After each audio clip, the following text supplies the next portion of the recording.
Fear blocks love. Heart wants closeness. Mind chooses distance. There is a war inside you. It doesn't scream. It doesn't burn cities. It doesn't leave visible scars. But it is just as real, just as violent, just as relentless. It's the war between the part of you that longs to be seen and the part that's terrified to be known. The part that reaches for connection on, the part that always pulls away. This battle has no banners, no weapons, no truce. Only tension, only silence, only moments where everything in you says go and everything else says no. You feel it when someone gets close, when they ask how you really are, when their eyes stay on yours just a second too long. When love begins to walk toward you, your heart leaps, and then your mind locks the doors, because fear is faster than desire. Fear is louder than trust. Fear has been trained, rehearsed, practiced, until it became automatic. It's not that you don't want love. You do, more than anything. But desire alone is not enough to overpower a survival instinct. And somewhere along the way, closeness began to feel dangerous. Somewhere along the way, love became the thing you run from. Not because it hurts, but because it could. Because it did. Because opening up didn't feel like connection, it felt like exposure, like standing in the middle of a storm, an arm. Oh well, hoping this time the lightning doesn't strike. So you trained yourself to stay distant. You taught yourself silence. You learned how to seem okay while your soul curled into itself. You became a master of managing emotion. Not feeling it, not expressing it, just managing it. You convinced yourself you didn't need anyone. You wore detachment like armor. You turned your heart into a locked room with the key buried under years of mistrust. And here's the painful paradox. You push people away, hoping they'll fight to stay. You shut down, praying someone breaks through. You stay silent, wishing someone hears the noise behind your quiet. But they don't, because they can't. You look fine, you sound strong, you seem unshaken, but inside you are exhausted. Exhausted from pretending, exhausted from hiding, exhausted from longing for what you keep denying yourself, because your heart never stopped wanting, not even for a moment. It's still beating, still hoping, still pulling you toward connection, toward intimacy, toward truth. But the mind remembers the pain. It remembers the betrayal, the abandonment, the shame, and every time someone gets close, it replays the highlight reel of everything that ever broke you. It doesn't care if they're different.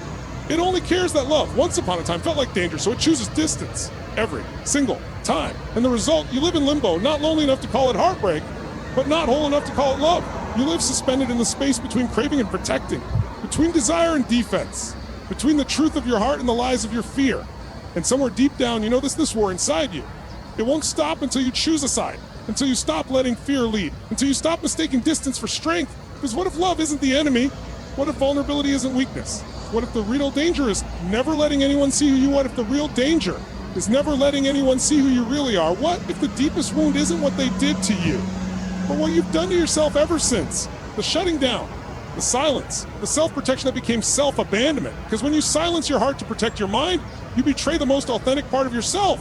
You betray the longing that was born before the pain. You betray the possibility of real love. Fear was once your shield, now it's your cage. And the truth is, you can't numb your way to peace. You can't push away love and expect it to wait forever. You can't keep people at arm's length and expect to feel close. You're not avoiding pain anymore. Every time you retreat, every time you withhold, every time you shut down when love tries to reach you. But you don't have to keep doing this. There's another path. It won't be easy. It won't be quick, but it will be worth everything. Because there is power in choosing love, even when it terrifies you. There is healing in allowing your heart to stay open, even when your mind begs you to run.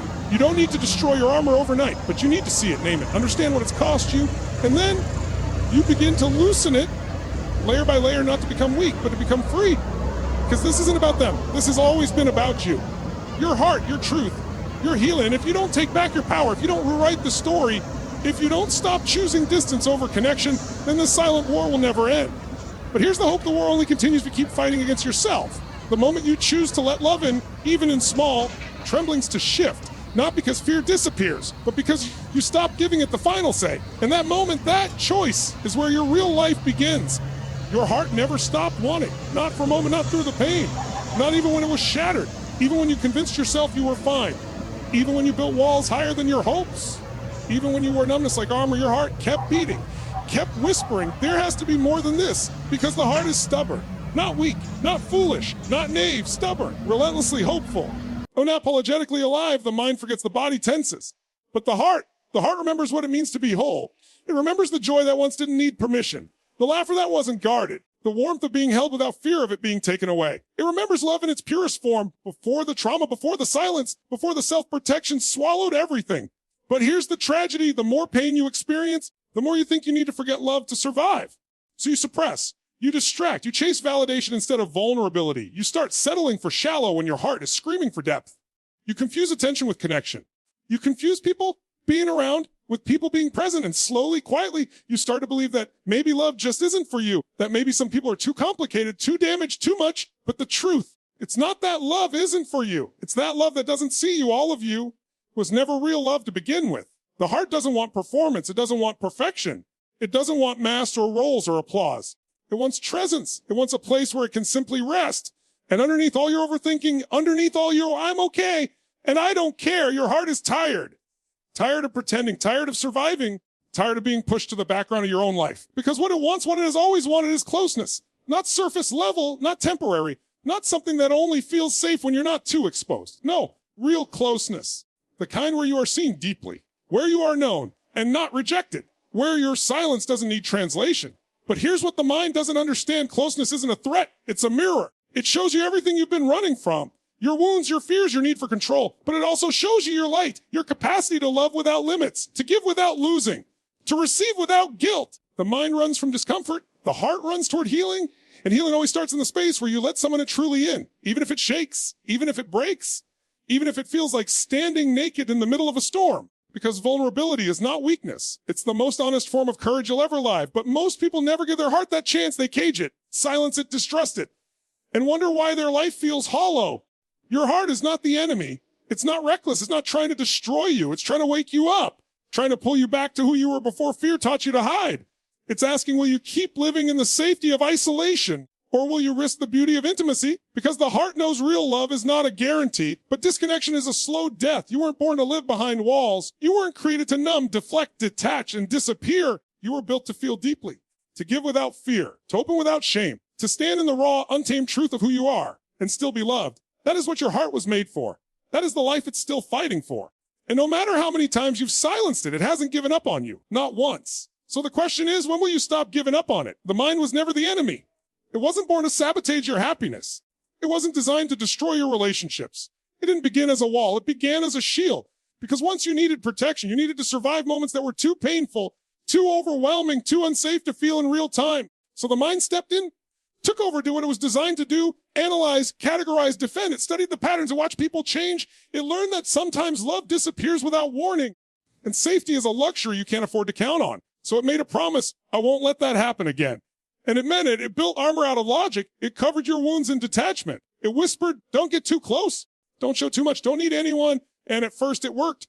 You stopped being blindsided. You stopped getting hurt. Or at least you told yourself that you mistook numbness for strength, control for confidence, distance for peace. But over time, the very thing that once protected you became the thing that keeps love out.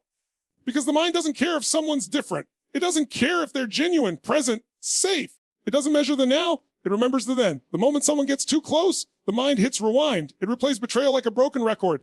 It says, this looks familiar. This smells like danger. Run. It's not sabotage, it's survival. But survival is not living. The mind scans every silence for rejection. It studies every tone shift like a threat. It overanalyzes text expressions, pauses until intimacy feels more like a battlefield than a bond. You start preparing for endings before the beginning is even real. You expect disappointment so you can say, I knew it. You hold back so you won't be left exposed. But here's the truth you haven't wanted to face. The danger is not in being close. The danger is in always keeping your distance. Because while the mind builds walls to keep pain out, it also keeps love out, growth out, healing out. And the longer you rely on it alone, the smaller your world becomes. You convince yourself you're protecting your peace when really you're just isolating your heart. You think you're keeping things safe, but all you're really doing is locking joy in the same vault as your fear. You weren't meant to live in your head. You weren't built to treat every emotion like a threat to be neutralized. Because the mind doesn't know how to love. It knows how to assess love, to question it, to measure it, to dissect it, but not to feel it, not to embody it, not to trust it. Trust doesn't live in the brain. It lives in the body. It lives in the heart. And it's suffocated every time fear is given the final vote. But this isn't about silencing your mind. This isn't about pretending the pain didn't happen. It's about teaching your mind something it was never taught, that not everyone will hurt you, that not every connection is a trap, that love, when real, doesn't need to be earned or managed or controlled. Your mind was trained by trauma, but it can be retrained by truth. And the truth is, you are not the same person you were when the wound was formed. You are wiser now. You have language, bound awareness. You can choose. You can pause. You can say, I'm safe now. But you must stop letting old fear write new chapters. You must stop confusing emotional withdrawal with emotional intelligence. You must stop believing that control is the same thing as confidence, because true confidence, it's not in the fortress. It's in the softness. in the ability to stay open even when you're scared, to feel deeply even when it hurts, to show up fully even when the past tells you to disappear. That is strength. That is courage. That is how you reclaim your life from the grip of fear disguised as logic. Your mind is not the enemy, but it is not your master. It is not your compass. Let it advise you. Let it guide you when needed, but stop letting it decide who gets to see your heart, because healing begins when you stop asking, what if I get hurt? And start asking, what if I finally feel free? Distance feels safe. It feels clean, controlled, predictable. It gives you room to breathe, room to think, to observe, to protect. But here's what no one tells you. Distance is expensive. And the cost isn't always obvious at first, because at the beginning it feels like power, like you're in control. You get to decide who gets in, how much, and for how long. You get to keep your heart behind glass, visible, but no mess, no risk, no chaos. But over time, that control starts to feel cold. The silence becomes louder. The solitude stops feeling peaceful and starts to echo, because you weren't designed to be distant. You were designed to connect. Every time you hold back what you truly feel, every time you smile instead of speak, every time you walk away instead of lean in, every time you choose the safety of your walls over the rawness of being known, you pay a price. You lose a little piece of yourself, because it's not just about pushing others away. It's about disconnecting from your own heart. The longer you stay distant, the more you begin to forget what real closeness feels like. You begin to doubt your own ability to be loved. You start thinking maybe this is just who you are. Independent, guarded, too complex to be understood. But that's not who you are. That's who you became when pain convinced you it was safer not to feel. And now the distance that once felt like protection is starting to feel like a prison, because nothing can reach you there. Not love, not connection, not healing. You're safety, but you're also alone. And it's not just about romance. It's about life. It's about presence. It's about missing moments because your mind is in defense mode. It's about not letting joy in because you're always bracing for loss. It's about laughing with people but never truly feeling seen.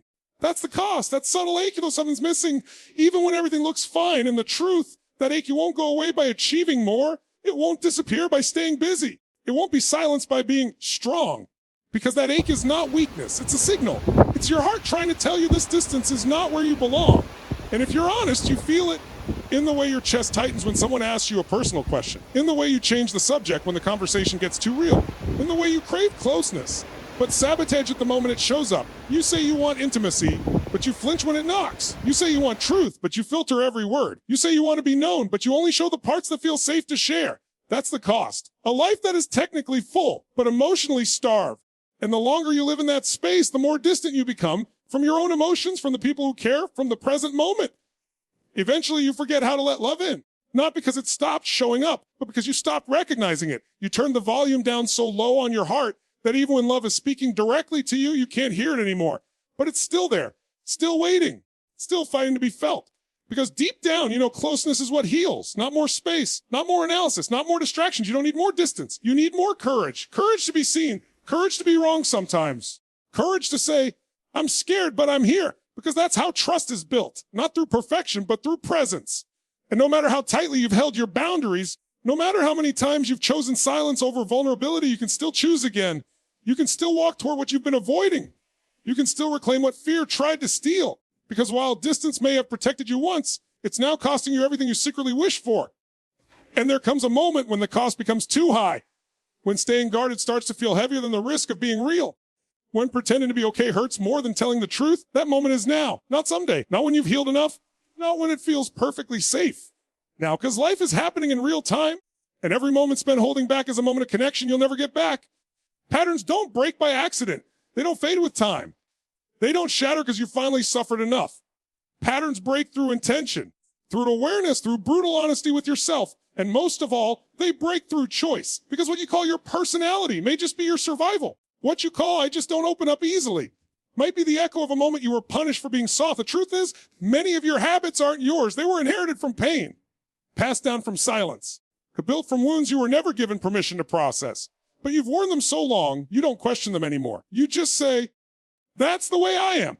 I don't trust people easily. I don't need anyone. But is that truly who you are, or is that who you became to avoid ever being hurt again? There's a difference. And until you're willing to face that difference, you'll keep repeating the same cycles in different rooms with different people under different disguises, avoiding, defending, withdrawing, surviving.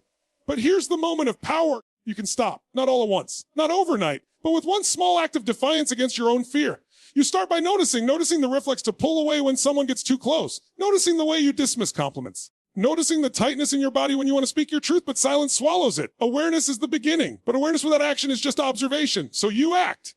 Not huge, not loud, but real. You speak even if your voice shakes. You stay even when everything in you wants to run. You ask for help even when your pride burns. You let yourself be seen just a little more than before. And yes, it will feel wrong at first. It will feel risky, messy, unfamiliar, because it is new. Something your nervous system has learned to fear. But new doesn't mean wrong. Uncomfortable doesn't mean unsafe. It just means you're stretching. Stretching out of the shell you've outgrown. Out of the cage your mind call home. Out of the habits that kept you protected, but never fulfilled. And as you stretch, something beautiful begins to happen. You stop waiting to feel ready. You stop waiting for the fear to vanish. You stop waiting for the perfect moment, and you move while afraid, because courage isn't the absence of fear. It's the decision that something else matters more. Connection matters more. Peace matters more. Love, real love matters more. And slowly you build a new pattern. One based not on fear, but on truth. Not on withdrawal, but on presence. Not on defense, but on trust. Because the pattern was never the problem. The problem was letting it lead, letting it become your identity. But your identity is not your trauma. Your identity is not your reaction. Your identity is not the protective mechanism you built to survive what no one helped you process. You get to rewrite the narrative. You get to become the version of yourself that your heart always knew was possible. But your fear kept locked away. And this isn't about becoming someone else. It's about remembering who you were before fear became your compass, before silence became your language, before the past wrote scripts you didn't know you were still performing. Breaking the pattern means making space for love again. In all its raw, uncertain, healing mess. It means learning to receive without suspicion, to give without conditions, to stay present without hyper-analyzing every detail. Yes, you will stumble. Yes, you will fall back into old habits sometimes. That's not failure. That's learning. That's rewiring. That's healing. You don't break years of emotional armor with one act of bravery. But every small choice, every crack in the wall lets more light in. And with time, you stop identifying with the pattern. You stop being loyal to your fear. And you begin to align with your truth, that you are safe now. That love is not the enemy, that your softness is not a liability. It is your power. Because when you begin to unlearn fear, you begin to relearn love. And that is the first real freedom you've ever known. So now what will you choose? You've seen the pattern. You've felt the ache. You've faced the truth. You know the distance isn't keeping you safe. It's keeping you stuck. You know the silence isn't strength. It's suppression. You know the mind has built a fortress, but your heart has never stopped trying to break free. And here you are, not by accident, not by coincidence, but standing in front of a decision that could shift the rest of your life. Do you keep playing the same roles, telling the same stories, carrying the same pain? Or do you decide fully, unapologetically, finally, that this version of you, this guarded, distanced, overthinking, emotionally numb version is not the end of the road? Because you were not born to build walls. You were not created for emotional survival mode. You were not designed to bury your truth just to stay accepted or unseen or untouched. You were born to live wide open, to connect without flinching, to express without apologizing, to love without shrinking. And no, this won't be easy. You will want to retreat. You will want to go quiet. You want to pick up the armor again and say just one more time. But you don't get to become who you were born to be by staying who fear taught you to be. You rise by risking. You rise by choosing truth over comfort. You rise by letting love in before it feels safe. And you do it not because it's easy, you do it. Time to stop running. Time to stop shrinking. Time to stop waiting for someone else to break your walls for you. This is your fight now. Your healing, your freedom. And no one is coming to save you from your own silence. No one is going to knock loud enough to break through your distance. Because real transformation doesn't knock. It rises from within. It starts when you say, no more. No more hiding how I really feel. No more pretending I'm okay when I'm breaking inside. No more pushing love away while quietly begging for someone to stay. No more calling numbness peace. No more letting fear make my decisions. You want freedom? Then speak. Let yourself be seen. Let the walls crack. Let the mask slip. Let the emotions rise. Let people in. Yes, even if it's messy, even if it's scary, even if it hurts. Because hurt is not the end. It's the beginning of healing. You want connection. Stop testing people to prove they'll leave. Stop giving half of yourself to relationships you secretly want to last. Stop disappearing and calling it undependence. That's not strength. That's fear wearing a costume. That's the child inside you still trying to protect what no one else did. But you're not that child anymore. You are grown now, aware, capable, and you can choose different. You can choose love. You can choose connection. You can choose to show up real and whole and raw and honest. Not when it's perfect, not when it's risk-free. Now, because this life you want, it will never wait for you to be ready. It will only meet you when you're willing to feel, willing to fall, willing to be seen. And that kind of willingness, that is what breaks generational patterns. That is what shatters inner prisons. That is what sets you free from a life of emotional half-living. You don't need more time. You need more courage. You don't need to figure it all out. You just need to begin. You already know what to do. That's why this moment feels so heavy.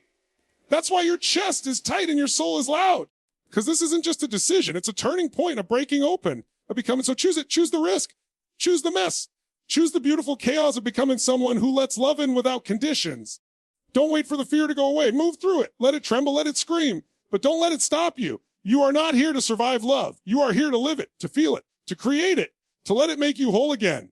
This is your moment, not to be fearless, but to be brave. Not to be perfect, but to be real. Not to stay safe, but to rise.